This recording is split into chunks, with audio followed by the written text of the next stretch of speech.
Como les dije antes, hoy tengo representantes del Movimiento por las Tres Causales. Tengo aquí a Catalina Gutiérrez y a Gildalina Tatem, ambas mujeres feministas, representantes de los derechos de la mujer y quienes tienen una voz que elevar en este momento ante la aprobación del Código Penal o la primera aprobación del Código Penal excluyendo las tres causales. Bienvenidas a ambas, ¿cómo están? Gracias por venir. Hola Yulisa, Hola. Gracias por invitarnos. Feliz de estar aquí y darnos la oportunidad de conversar contigo y todo tu maravilloso público sobre este tema tan importante para nuestro país. Gracias a las dos. Quiero saber la opinión de ustedes, quiero saber la opinión de Catalina desde el punto de vista del empoderamiento de la mujer y cómo, si esto afecta el sentimiento de empoderamiento que puede tener la mujer en su propio cuerpo. Y quiero preguntarle a Gildalina, ¿cómo ve el movimiento feminista que fomenta e impulsa las tres causales, la participación de los congresistas y de quienes debieron impulsar el proyecto, haciéndolo ahora de la manera inversa como se había prometido? Ustedes deciden quién comienza. Bueno, yo creo que es muy importante tomar en consideración de que esto es un tema que va directamente involucrado en lo que es el empoderamiento de la mujer. ¿Por qué?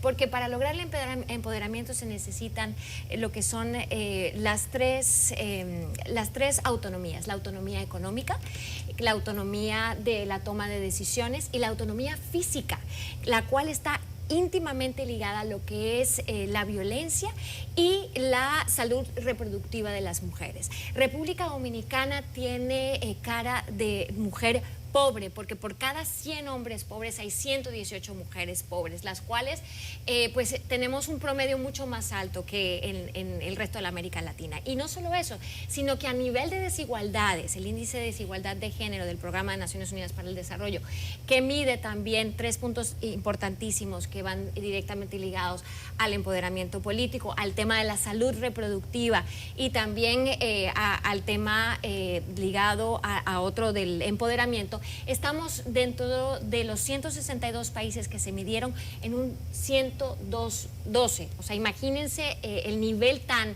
bajo que nosotros estamos por estas desigualdades tan importantes que hay.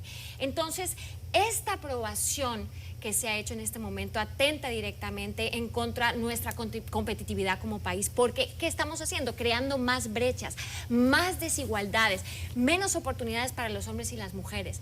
Entonces, por eso es tan importante que la población en general tome en consideración lo que está sucediendo, porque es algo que realmente involucra a la población en general, no solo a las mujeres, sino también a los hombres, que somos parte, tanto hombres como mujeres, de crear esta relación de desarrollo sostenible, porque definitivamente no se puede lograr la Agenda 2030 si no logramos luchar por lo que es el empoderamiento de la mujer y la igualdad de género. Gildalina. Mira, lo primero es que de manera categórica digo que la aprobación de un código penal que a esta altura de la vida siga penalizando el aborto en todas sus circunstancias es un hecho antijurídico. No tiene ningún fundamento jurídico. Y eso lo evidencia lo que ha dicho el comité de la CEDAW, el comité de la Convención para la Erradicación de toda forma de discriminación contra la mujer, que le ha dicho a la República Dominicana: tú no puedes seguir penalizando a las mujeres impidiéndole su derecho a decidir. Lo ha dicho el Comité de Derechos Humanos de las Naciones Unidas, más el compromiso país ante esos organismos ha sido de despenalizar por causales. El Comité contra la Tortura ha dicho que la penalización absoluta del aborto se convierte en un hecho de tortura cuando, sobre todo y especialmente en las condiciones por las que estamos solicitando que se despenalice, que es el tema de las causales, peligro de la vida de la madre, producto inviable, violación o incesto. O sea, hay todo un marco convencional, y hay que recordar que las convenciones de derechos humanos forman parte del bloque de constitucionalidad, que establece el hecho antijurídico de la penalización absoluta del aborto. Y si lo fuéramos a ver por la Constitución Nacional y ese alegato de que el artículo 37 de la Constitución hace inconstitucional la despenalización, tenemos que entender como población, porque yo sé muy bien que los juristas, los senadores, las senadoras, diputados y diputadas lo saben, que la Constitución, para su ejecución, para su aplicación práctica y cotidiana, tienen que darse los juicios de ponderación. Y que en un juicio de ponderación, si tú dices que el artículo 37 reconoce la vida desde la concepción hasta la muerte, reconoce la vida. Eso no quiere decir que reconoce la personalidad del feto, del embrión, del producto, desde que está en el vientre. Pareciera que hay, Gildalina, una especie de, no sé si llamarlo confusión o manejo extremista con el tema de las tres causales, porque se han dividido en dos bandos y esto no es reciente. Tenemos un tiempo viendo cómo,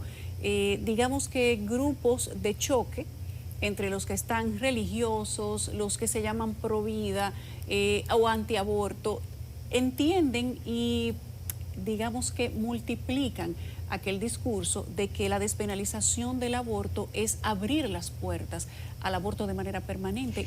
¿Cómo lo ven ustedes desde el punto de vista del movimiento de las tres causales? Las mujeres no se embarazan intencionalmente para abortar. Nadie quiere abortar.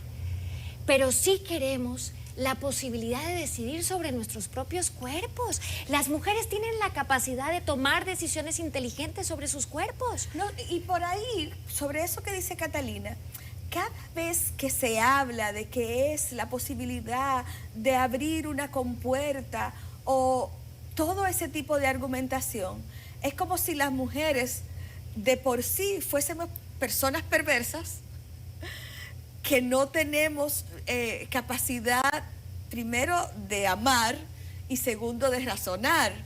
Y, por favor, ¿cómo es posible que se permita que las autoridades puedan sustentar una prohibición, una penalización absoluta en ese tipo de situaciones que son la evidencia perfecta de la misoginia? Y si volvemos a la Constitución más de hablar de eso, habla de dignidad, habla de desarrollo, del libre desarrollo de la personalidad y habla de una interpretación que favorezca a la persona viva y viable. Entonces es como que si siguiéramos tejiendo el juego de que las mujeres no somos personas de pleno derecho, sino que aplicamos lo que yo siempre llamo la paradoja de la subhumanidad. Somos personas, pero tenemos que responder a ciertos lineamientos y siempre esos lineamientos van a ser para negarnos nuestra autonomía, de esas que hablaba Catalina. Se ha dicho que hay una inclusión, una de las tres razones que se erigen sobre la discusión de las tres causales, una se ha aprobado, que es cuando se pone en riesgo la vida de la madre, pero tratando en la parte médica de llevar hasta el último momento la posibilidad de salvar las dos vidas. ¿Entienden ustedes que se ha aprobado una causal o se ha manipulado con esto el tema de las causales? No, mira, es que no es una causal, porque las causales tienen que ver con la autonomía, la voluntad y la decisión de la madre. Y de eso lo que habla es de cuando el profesional de la medicina ha hecho el mejor esfuerzo y decide que ya no hay nada que hacer y va a ejecutar la posibilidad de salvar a la madre. Cuando ya la madre está en una condición que, bueno, el caso Esperancita, aunque digan que queremos manipular con ese caso, pero sigue siendo icónico, porque precisamente eso fue lo que pasó cuando Esperancita, que llevando el caso hasta el final, para que fuese otros quienes tomaran la decisión, murió.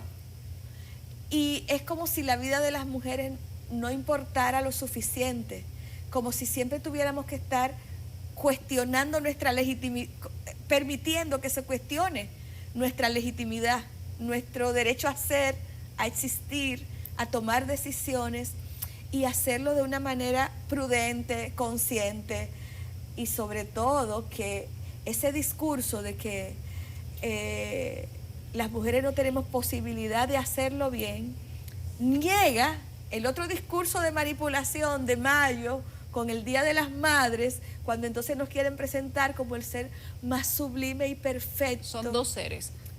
Sí, pero siempre, iba a decir una palabra medio grosera, la que comienza con J, porque siempre es para eso, para desde ahí no reconocer nuestra posibilidad de ser libres, autónomas, independientes. O sea, ustedes entienden que hay toda una manipulación en torno al tema de las tres causales.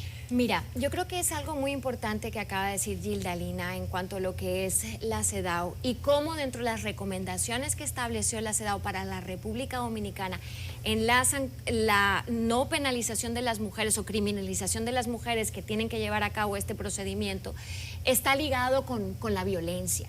Y no sé si tú sabías que República Dominicana es uno de los 5 países, o hasta el 2, según las últimas estadísticas del boletín de la CEPAL, con más altos feminicidios que existen. Entonces, seguimos promoviendo e impulsando las desigualdades cuando existen este continuum de violencia tan agravante que se ve con esto que nos imposibilita nuestra propia soberanía de poder tomar decisiones sobre temas que repercuten directamente en nuestros cuerpos. Por eso llamo a la población en general, por favor, esto es algo de salud, es algo de vida, es algo muy importante para todas las mujeres y para los hombres, para nuestra competitividad como país, de que esto se resuelva. El Estado tiene un problema y tiene que resolverlo, darse cuenta y afrontarlo a través de la promulgación del Código Penal, a través de las 3 causales, en la cual se le brinda a la mujer las mismas oportunidades como ciudadana para poder ser libre y ejercer en plenitud su ciudadanía. ¿El aborto es un tema político? Es un tema político y es un tema de poder. Lo que se está discutiendo en el fondo de todo esto no es un tema de derecho, no es un tema de constitución o no, es un tema de jerarquías eclesiales que se han opuesto tanto y de manera tan visceral que sienten que perder esa batalla les debilitaría frente a lo que es su ejercicio cotidiano de poder en el manejo con el Estado, que sabemos cómo se maneja, porque a mí me encanta, yo me río muchísimo cuando dicen de todo el dinero que manejamos en estos movimientos, y yo quisiera que se analizara el presupuesto del Estado a ver cuánto dinero llega a estos movimientos y cuánto dinero llega a las iglesias en la República Dominicana, y llega en función de esa negociación de poder, de esa pulsación de poder y de políticos, políticas que se han creído el cuento de que realmente eso tiene incidencia en el voto, cuando hace muchísimo tiempo se demostró que no había ninguna incidencia en el voto. Aquella vez que comenzaron a leer nombres de diputadas, diputados en las iglesias diciendo que no votaran por esa persona, y todas esas personas fueron reelectas, y otros que ellos querían que sí votaran no fueron reelectos. A pesar de ese hecho fáctico cierto, estos políticos y estas políticas siguen pensando que eso le beneficia para el voto, y desde ahí actúan con una irresponsabilidad absoluta con su principal obligación jurídica, porque la principal obligación jurídica de un Estado es la obligación de garantizar los derechos de las personas. La protección. No, y que vean las estadísticas que hay en sus provincias, es decir, la cantidad de mortalidad materna tan amplia que existe en cada, y que tiene una repercusión de salud y a nivel de competitividad en cada una de las provincias. O sea, es un problema fuerte que debe ser afrontado con soluciones responsables. Apelo a la sociedad en general a que nos unamos y por favor luchemos por esto que es tan fundamental tanto para los hombres como las mujeres. Es un trabajo en conjunto para poder lograr esto tan importante.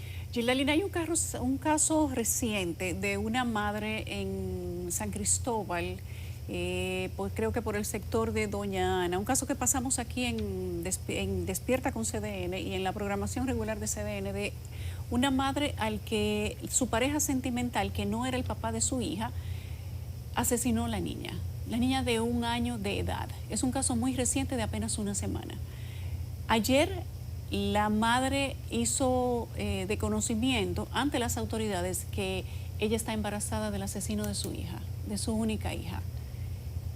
¿Cuáles son las posibilidades de una persona como esa? Tal vez el aborto no sea una posibilidad, pero a una mujer que se le niega la posibilidad de abortar, tampoco se le brinda ayuda para llevar a desarrollo un embarazo que ella no puede sostener.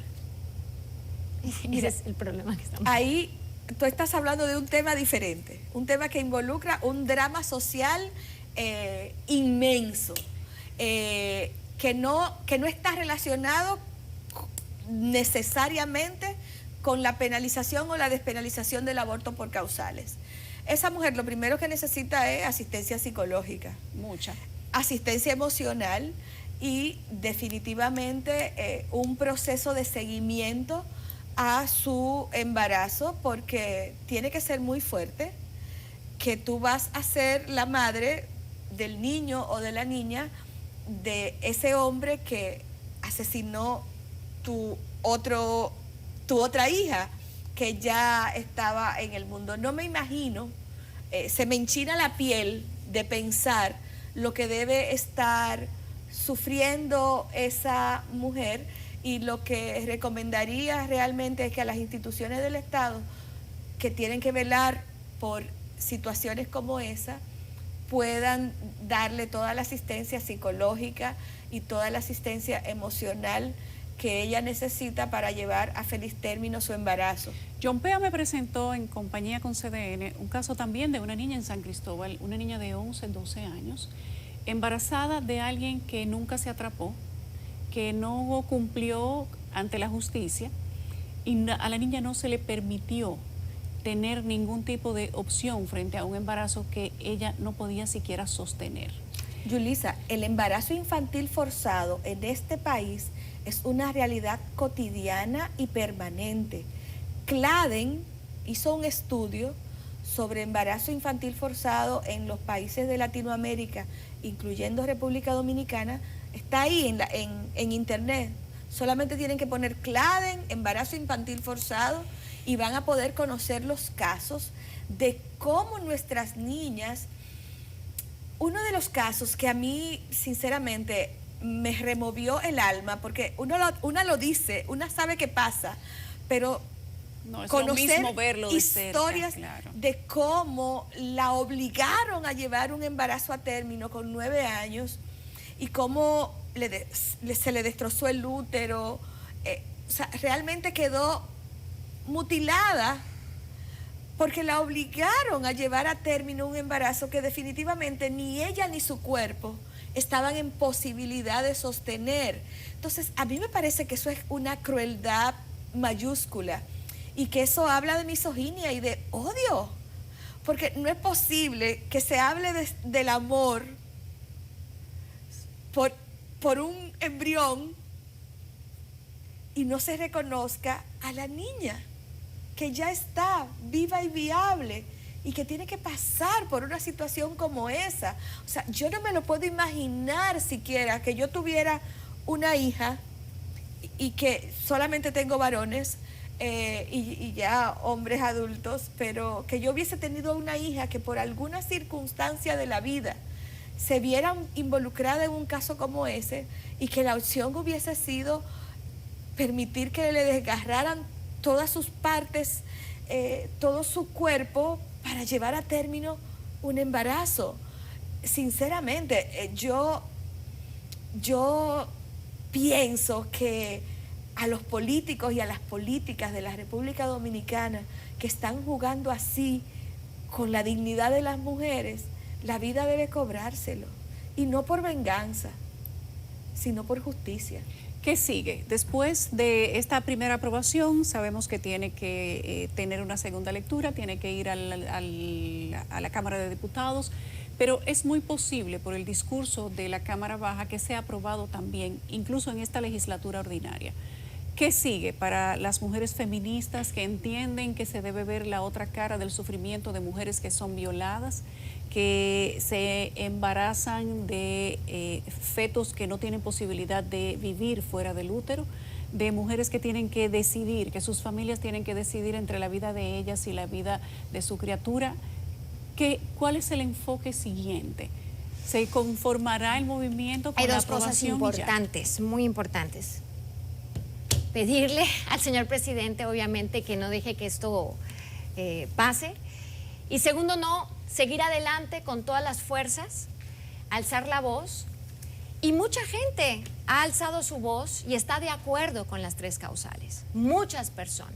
Entonces es importante que sigamos alzando nuestra voz, sigamos empoderando a las personas que están alrededor de nosotros, que conozcan sobre este tema tan fundamental y cómo la aprobación de esto sin las 3 causales es algo que es casi en la mano, que traes la sangre. O sea, es una decisión muy importante que se está tomando, que tiene repercusiones de muchas vidas, sobre todo de vidas inocentes y vulnerables. Es un tema que hay que tomar en consideración de manera muy seria, pensando en la dignidad de las mujeres. Entonces, le pedimos al señor presidente que tome acción. Es un tema de salud pública. Como ustedes saben, la tasa de mortalidad de embarazos es altísima en el país, una de las más altas de América Latina. Es un tema que es un problema muy fuerte, que está directamente ligado a la competitividad de nuestro país, y debemos tomar medidas al respecto para que no se sigan abriendo las brechas de desigualdad en nuestro país. Yo pienso que el código que se está aprobando, además de continuar penalizando a las mujeres en toda su magnitud y de no despenalizar por causales, tiene muchos elementos que deben ser revisados. Todo el tema del reconocimiento de la discriminación, todo el tema de los tribunales militares y así otras cuestiones que están en ese código.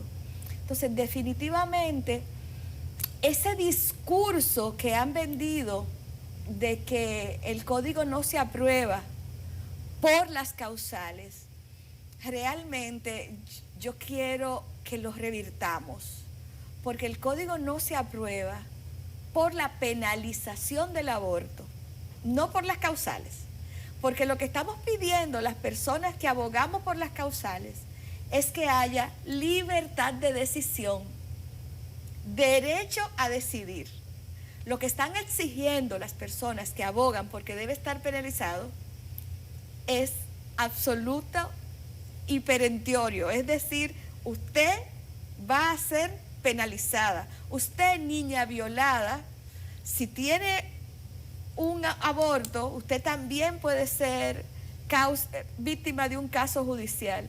Usted, mujer que está con un embarazo que cuando llegue a término va a morir en unas horas, si usted decide interrumpir ese embarazo, usted además puede ir presa. Si eso no es crueldad, si eso no es trato cruel, inhumano y degradante, que está prohibido por la Constitución, que me expliquen qué lo es. Gracias, Gildalina, gracias a Catalina, ambas mujeres feministas, representantes de los derechos de las mujeres y del movimiento de las 3 causales. Vamos a ver qué pasa, si pasa a la nueva aprobación, vamos a ver si se queda esa aprobación dentro de esta legislatura extraordinaria, y entonces luego volveremos a hablar con ustedes cuando ya haya un desenlace final, que lo habrá sin duda en muy pocos días, porque esta legislatura se termina el próximo miércoles. No vamos a transigir con los derechos.